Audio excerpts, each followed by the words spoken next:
ഇത് ഭദ്രകാളി ക്ഷേത്രം കേട്ടോ.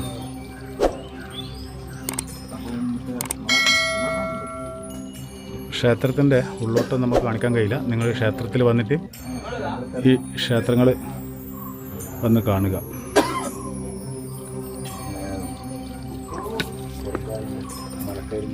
നമസ്തേ, എന്താ പേര്? ഇവിടെ നെയ്വിളക്ക് അല്ലേ?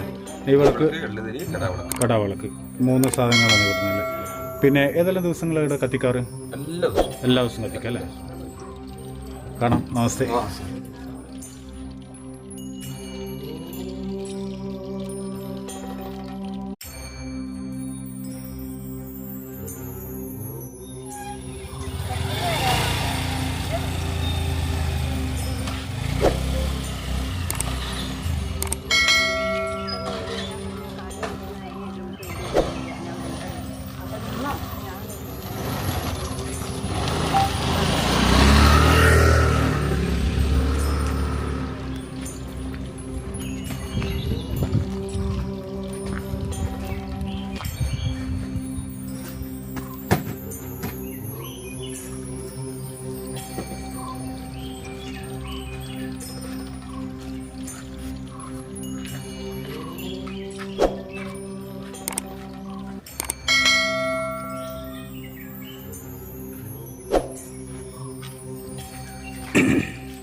നല്ല നമസ്കാരം. ഞാനിപ്പം വയനാട് ജില്ലയിലാണ് ഉള്ളത്. മാനന്തവാടി ബസ് സ്റ്റാൻഡിൻ്റെ അടുത്തായിട്ട്, അത് പോലീസ് സ്റ്റേഷൻ്റെ അടുത്തായിട്ടാണ് ഉള്ളത്. അപ്പം ഇവിടുന്ന് ധാരാളം ഭക്തന്മാർ നമ്മളെ വിളിച്ച് പറഞ്ഞിട്ടുണ്ടായിരുന്നു. പറയാൻ തുടങ്ങിയിട്ട് കുറേ ആയി, പക്ഷേ നമുക്ക് വരാൻ സാധിച്ചത് ഇപ്പം. അപ്പോൾ എന്താണെന്ന് വെച്ച് കഴിഞ്ഞാൽ ഇവിടെ ചൂണ്ടക്കുന്ന് എന്ന് പറഞ്ഞ സ്ഥലമുണ്ട്. അതായത് പോലീസ് സ്റ്റേഷൻ്റെ അടുത്തായിട്ട് വരും. ആ ചൂണ്ടക്കുന്ന് പിന്നെ ഭദ്രകാളി, ശ്രീ ഭദ്രകാളി മഹാലക്ഷ്മി ക്ഷേത്രമാണ്. ബസ് സ്റ്റാൻഡിൻ്റെ അടുത്ത് തന്നെയാണ്. ആരോട് ചോദിച്ചാലും പറഞ്ഞു തരും. അതീവ പോസിറ്റീവ് എനർജിയിലൊരു ക്ഷേത്രമാണ്. അപ്പോൾ ആ ക്ഷേത്ര കാഴ്ചകൾ കാണാനും നിങ്ങൾക്ക് കാണിച്ചു തരാനും വന്നിരിക്കുകയാണ്. മറ്റ് പല ക്ഷേത്രത്തിലും ക്ഷണിച്ചിട്ടുണ്ടായിരുന്നു, പക്ഷെ നമുക്ക് പോകാൻ സാധിച്ചിട്ടില്ല. എന്തായാലും നമുക്ക് ഈ ക്ഷേത്രത്തിലെ കാഴ്ചകൾ കണ്ടിട്ട് വേഗം വരാം. അതിനുശേഷം ബാക്കിയുള്ള കാര്യങ്ങൾ അതിൻ്റെ അധികാരികളെ കൊണ്ട് സംസാരിപ്പിക്കാം കേട്ടോ. എന്നാൽ നല്ല നമസ്കാരം.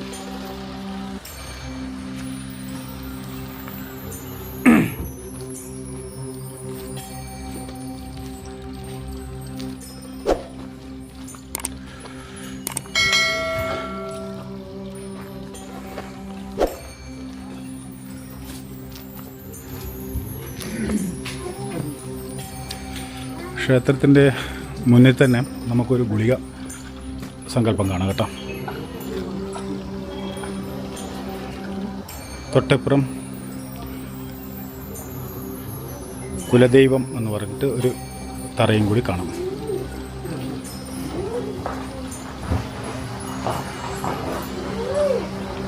മാലക്കാരി എന്ന് പറഞ്ഞിട്ട് ഇവിടെ വേറെ ഒന്നും കൂടി ഒരു തറയും കൂടി നമുക്ക് ദൈവത്തിൻ്റെത് കാണാം കേട്ടോ.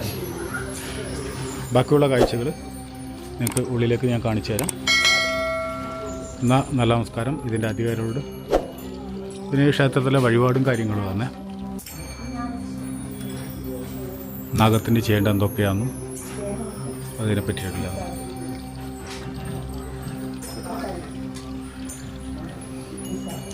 ഇവിടെ നവഗ്രഹങ്ങളുണ്ട് കേട്ടോ.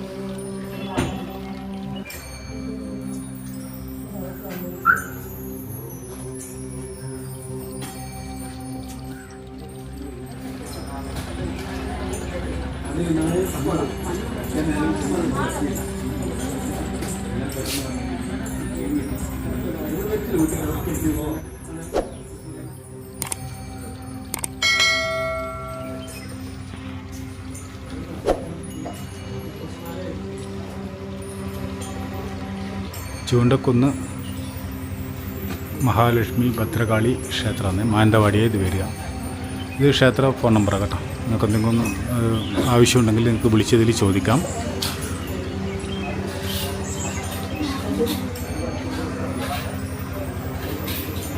വഴിപാടുകൾ നിങ്ങൾക്ക് പിന്നെ ആ ഫോൺ നമ്പറിൽ വിളിച്ച് ചോദിച്ചു കഴിഞ്ഞാൽ നിങ്ങൾക്ക് അങ്ങനെയും ചെയ്യാം. ഗൂഗിൾ പേ ആയിട്ട് നിങ്ങൾ പൈസ അയച്ചു കൊടുത്താൽ മതി.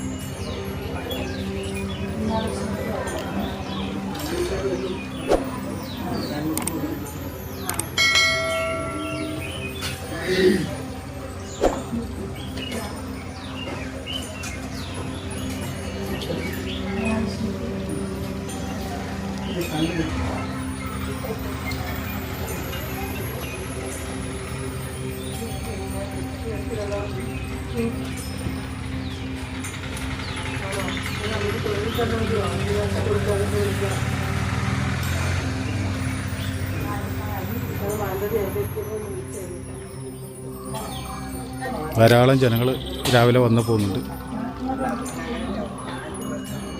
ഇത് എവിടെയാണ് എന്താണെന്ന് ഞാൻ വിശേഷമായിട്ട് ഞാൻ കുറച്ച് കഴിഞ്ഞിട്ട് പറഞ്ഞുതരാം.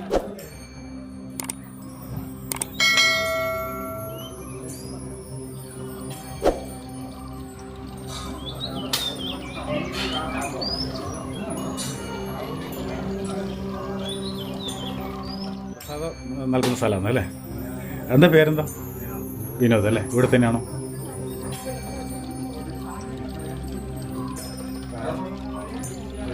ഇവിടെ 2 ക്ഷേത്രമാണ് ഉള്ളത്. ഏതൊക്കെ ക്ഷേത്രമാണെന്ന് ഞാൻ നിങ്ങൾക്ക് പറഞ്ഞുതരാം.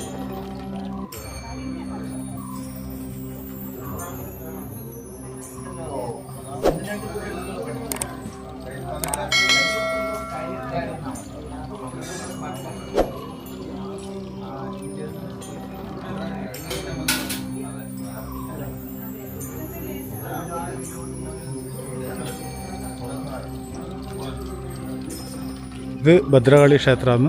തൊട്ടപ്പുറമുള്ളത് മഹാലക്ഷ്മി ക്ഷേത്രം കേട്ടോ.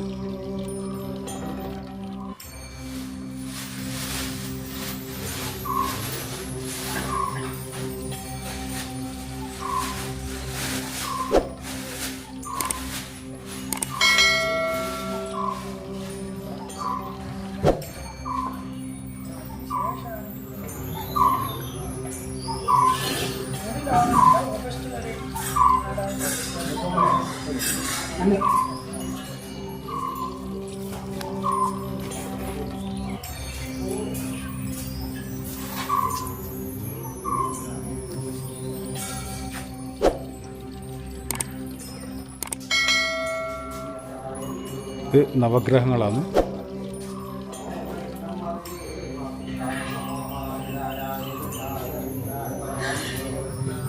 ഒമ്പത് പ്രദക്ഷിണമാണ് പറയുന്നത്. പക്ഷേ ചില സ്ഥലത്ത് അത് സാധാരണ 9 പ്രദക്ഷിണത്തിൽ 7 പ്രദക്ഷിണം തിരിച്ചും 2 പ്രദക്ഷിണം തിരിച്ചുമായിട്ടാണ് പറയപ്പെടുന്നത്. പക്ഷേ വെച്ച് കഴിഞ്ഞാൽ ചില സ്ഥലത്ത് അങ്ങനെ അല്ല എന്ന് പറയുന്നു.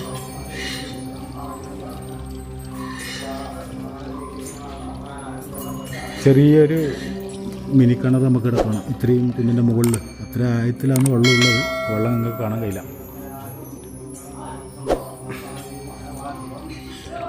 ഇത്രയും കാര്യങ്ങളായി ക്ഷേത്രത്തിലുള്ളത്. ബാക്കി നമുക്ക് ക്ഷേത്ര അധികാരിയോട് ഇതിൻ്റെ കാര്യങ്ങൾ നമുക്ക് ചോദിച്ച് മനസ്സിലാക്കാം കേട്ടോ. എന്നാൽ നല്ല നമസ്കാരം. എന്താ പേര്? ദാമോദരൻ നമ്പൂതിരി. എവിടെയാണ്? ഇല്ല, എവിടെയാണ് പേര്? വാമല്ലൂർ. നമ്മളെ ഏത് സ്ഥലത്താണ് വരുന്നത്? വയനാട് ജില്ലയിൽ പനമരം പഞ്ചായത്തിൽ അഞ്ചുകുന്ന് പാലുകുന്ന് ദേശത്ത് പുതൂർ കന്നൂട്ടിക്കുന്ന് വാമല്ലൂരിൽ. അതാണ് പറയുന്നത്. ഇവിടെ നിങ്ങളാണ് ചെയ്തുകൊണ്ടിരിക്കുന്നത്? 27 വർഷമായി ഇവിടുത്തെ മേൽശാന്തി അല്ലേ? പിന്നെ ഇതിന് കുറച്ച് ചരിത്രവും കാര്യങ്ങളും നമുക്ക് അറിയാൻ ആഗ്രഹമുണ്ട്. കാരണം ധാരാളം ജനങ്ങൾ നിങ്ങളെ ഈ ക്ഷേത്രത്തെപ്പറ്റി നമ്മോട് പറഞ്ഞുകൊണ്ടാണ്. ബുദ്ധിമുട്ടൊന്നും വന്നിട്ടില്ല. എന്ന് വെച്ചാൽ നമ്മൾ മാനന്തവാടി ടൗണിൽ ഇറങ്ങി ചോദിക്കുമ്പോൾ തന്നെ ആർക്കും മനസ്സിലായിരുന്നു. ചില ക്ഷേത്രങ്ങൾ നമുക്ക് മനസ്സിലാവില്ല. അപ്പം അതുകൊണ്ടെന്ന് വെച്ച് കഴിഞ്ഞാൽ പോലീസ് സ്റ്റേഷൻ്റെ അടുത്തായിട്ടാണെന്ന് പറഞ്ഞു. അതുകൊണ്ട് ബുദ്ധിമുട്ടിച്ചില്ല ഭഗവതി. നമ്മളെ നേരെ എത്തിച്ച്. നമ്മൾ ശക്തിഉപാസകനും അഘോരി സന്യാസിയും കൂടിയാണ്. ഇവിടെ പ്രധാന പറഞ്ഞുതരാം. പ്രധാന പ്രതിഷ്ഠ മഹാലക്ഷ്മിയാണ്. മഹാലക്ഷ്മി ഭദ്രകാളി ക്ഷേത്രം. ക്ഷേത്രം മഹാലക്ഷ്മി പണ്ട് വയനാട് ചെട്ടിമാരായിരുന്നു, ചെട്ടി സമുദായക്കാരായിരുന്നു, സമുദായമായിരുന്നു പണ്ട് വയനാട്ടിൽ ഉണ്ടായിരുന്നു കൂടുതലായിട്ട്. അപ്പോൾ അവർക്ക് ലക്ഷ്മി ആരാധന ഉണ്ടായിരുന്നു. വർഷങ്ങൾക്ക് മുമ്പ് ഒരു ക്ഷേത്രം നിലനിർത്തുന്നു. അതിൻ്റെ അക്കര കുന്നിലായിരുന്നു. അച്ഛൻ 80 വർഷം മുന്നേ അവിടെ പൂജകളൊക്കെ ചെയ്തു. യാദൃശ്യമായാണ് ഞാനിവിടെ എത്തിപ്പെട്ടത്. 62-ലെ വെള്ളപ്പൊക്കത്തിൽ ആ ക്ഷേത്രം നശിച്ചു. ജലം ഇപ്പം അവിടെ ഒന്നുമില്ല. അവിടെ ഒന്നും. അപ്പോൾ ഇവിടെ പണിയ വിഭാഗത്തിൽപ്പെട്ട നമ്പി എന്ന് പറഞ്ഞ ആള് വയലിൽ നിന്ന് സ്വയംഭൂവായിട്ടുള്ള ഈ ശില കണ്ടെത്തി. അത് അയാളെടുത്ത് ഭക്തിയോടുകൂടി ഇവിടെ ഒരു മരത്തിൻ്റെ ചുവട്ടിൽ വെച്ച് പൂജ സ്വന്തമായി ആരാധന ചെയ്യാൻ. അങ്ങനെ പ്രശ്നവിധിയിൽ ഇത് മഹാലക്ഷ്മിയാണെന്ന് തെളിയുകയും അങ്ങനെ എളപ്പില ശ്രീ കുമാരൻ നമ്പൂതിരിപ്പാടിൻ്റെ പ്രതിഷ്ഠാകർമ്മങ്ങൾ ചെയ്ത് നടത്തി ബ്രാഹ്മണ പൂജയോടുകൂടി തുടർന്ന് ചെയ്തു. ഏകദേശം 32 വർഷം ആയിട്ടുണ്ട്. പിന്നെ അങ്ങനെ ഭദ്രകാളി ഇവിടെ എത്തി.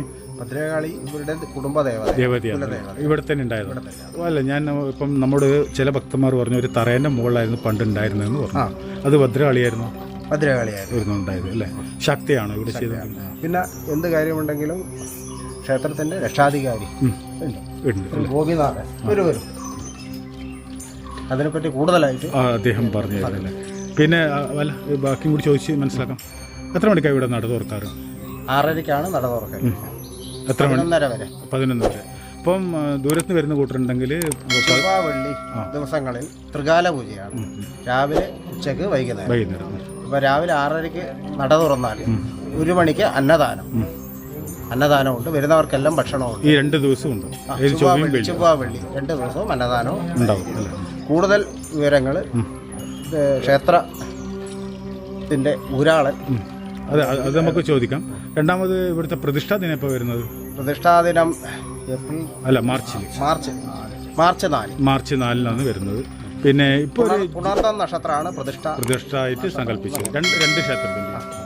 അപ്പോൾ മറ്റൊന്നും കൂടി ഈ ജനുവരി 2 ആ സമയത്ത് എന്താ നടന്നത്? പിന്നെ ഇവിടെ ഉത്സവമാണ് അല്ലേ? അപ്പോൾ എത്ര ദിവസത്തെ ഉത്സവം വരുന്നത്? 3 ദിവസത്തെ. തിടമ്പ് നിർത്തൂല അല്ലേ? ഇല്ല. സാധാരണ പിന്നെ ആന എഴുന്നത്തൊന്നും പിന്നെ ഇവിടെ നടക്കില്ലല്ലോ ഇതായതുകൊണ്ട്. എന്തായാലും ഇവിടെ വന്നപ്പോൾ ഒരു വല്ലാതൊരു പോസിറ്റീവ് എനർജിയും പിന്നെ അതുപോലെ തന്നെ നിങ്ങളെ ആ ഒരു വർത്തമാനത്തിൽ തന്നെ ഭഗവാനും ഭഗവതിയും 2 ഭഗവതിയും ഇവിടെ ഇരിക്കുന്നുണ്ടെന്നുള്ളത് വ്യക്തമായി ഫീൽ ചെയ്യുന്നുണ്ട്. അതെന്ന് വെച്ചാൽ ഞാനിപ്പം ഭക്തന്മാരോടും പറയുകയെന്ന് വെച്ച് കഴിഞ്ഞാൽ നമ്മളത് കാണേണ്ടതാണ്. അത്രയും പോസിറ്റീവ് എനർജിയിലൊരു ക്ഷേത്രമാണ് അല്ലേ? അപ്പോൾ നിങ്ങളത് വന്ന് കാണുക, നിങ്ങൾ അവിടുത്തെ അനുഗ്രഹം വാങ്ങുക അല്ലേ? 2 ഭഗവതിമാരുണ്ട്. ഒന്നെന്ന് വെച്ച് കഴിഞ്ഞാൽ രുദ്രസ്വരൂപിണിയാണെങ്കിൽ ഒന്ന് ലക്ഷ്മി സ്വരൂപിണിയായിട്ടായിരിക്കുന്നത് അല്ലേ?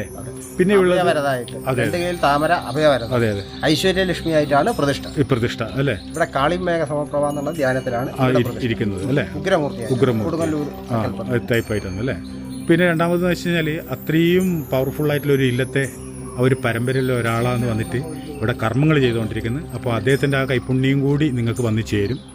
പിന്നെ ഇവിടെ വന്നാൽ തന്നെ നമുക്ക് മനസ്സിലാവും എന്താണെന്ന് വെച്ച് കഴിഞ്ഞാൽ നിങ്ങൾക്ക് എത്രത്തോളം ഇവിടെ വന്ന അമ്മയുടെ അനുഗ്രഹം സാമീപ്യം ഉണ്ടാവും എന്നുള്ളത്. ഇവരുടെ മനസ്സ് ഇവിടെ പൂർണ്ണമായി അർപ്പിച്ചിട്ട് അവർ ചെയ്യുന്നത്. ഒരു പ്രതിഫലത്തിന് വേണ്ടി മാത്രമൊന്നുമല്ല അവർ ചെയ്യുന്നത്. അവർ ജോലി ചെയ്യുന്നതിൻ്റെ കൂലി ഭഗവതി കൊടുക്കുന്നു മാത്രം. പക്ഷേ എന്നാലും നിങ്ങൾക്ക് തന്ന അവർ വ്യക്തമായിട്ട് അത് നിങ്ങളെ വിഷമം എന്താണെന്ന് വെച്ചാൽ തീർത്തു തരാനുള്ള വഴി മനസ്സറിഞ്ഞ് അമ്മയോട് പ്രാർത്ഥിക്കുന്നതായിരിക്കും അല്ലേ? അപ്പോൾ ഒരിക്കലും കൂടി പേര് പറഞ്ഞോളൂ. വാമല്ലൂർ ദാമോദരൻ നമ്പൂതിരി. നല്ല നമസ്കാരം. എങ്ങനെയാണ് ഇവിടെ ജനങ്ങൾ വരേണ്ടത്? എങ്ങനെയാണ് ഇത് കണ്ണൂർ അല്ല ഇവിടെ നമ്മൾ കണ്ണൂരിൽ നിന്ന് വരുന്നവരാണെങ്കിൽ മാനന്തവാടി ബസ് സ്റ്റാൻഡിൽ വന്നിട്ട് ആ ഒരു ഓട്ടോ പിടിച്ചിട്ട് ഇവിടെ വരണം. നടന്നു വന്നാലും അത്രയേ ഉള്ളൂ അല്ലേ? പോലീസ് സ്റ്റേഷൻ്റെ മുൻവശമായിട്ട് വരും അല്ലേ? പിന്നെ ഇനി മറിച്ച് നമ്മൾ താമരശ്ശേരി ഭാഗത്തുള്ള കൂട്ടർക്കാരെല്ലാം അറിയിക്കും വന്നിട്ട് അവിടെ നിന്ന് ഇറങ്ങിയിട്ട് വന്നാൽ മതി അല്ലേ? ഇനി തലശ്ശേരി അല്ല കോഴിക്കോട് ഭാഗത്തുനിന്നെല്ലാം വരുന്ന കൂട്ടറാണെങ്കിൽ ഇങ്ങനെ തന്നെ. കാരണം നമ്മളെ ഈ ചാനലിലെ കൂടി നാനാദേശത്തും ആൾക്കാർ കാണാറുണ്ട്. ഒത്തിരി ആൾക്കാർ നമ്മളെ ഈ ചാനലിലെ കൂടി കണ്ടിട്ടും ക്ഷേത്രത്തിൽ പോയിട്ട് അവർ ആ ക്ഷേത്രത്തിൽ നമുക്ക് വിളിച്ച് പറഞ്ഞിട്ടുമുണ്ട്. അവർ ആ ക്ഷേത്രത്തെ പറ്റി ഒത്തിരി നല്ല കാര്യങ്ങളും ചെയ്തിട്ടുമുണ്ട്, പറഞ്ഞിട്ടുമുണ്ട്. അപ്പോൾ അതുകൊണ്ട് ഇവിടെ അന്നദാനം കൊടുക്കുന്നുണ്ടെങ്കിൽ പുറമേയുള്ളവരെങ്ങനെ എന്താ ചെയ്യാം?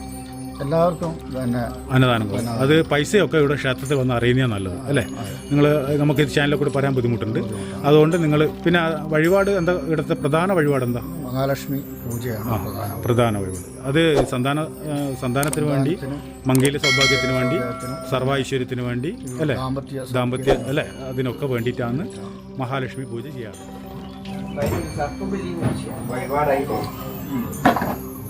പറഞ്ഞാൽ മതി. അതും കൂടെ അതാണ് വേണ്ടത്.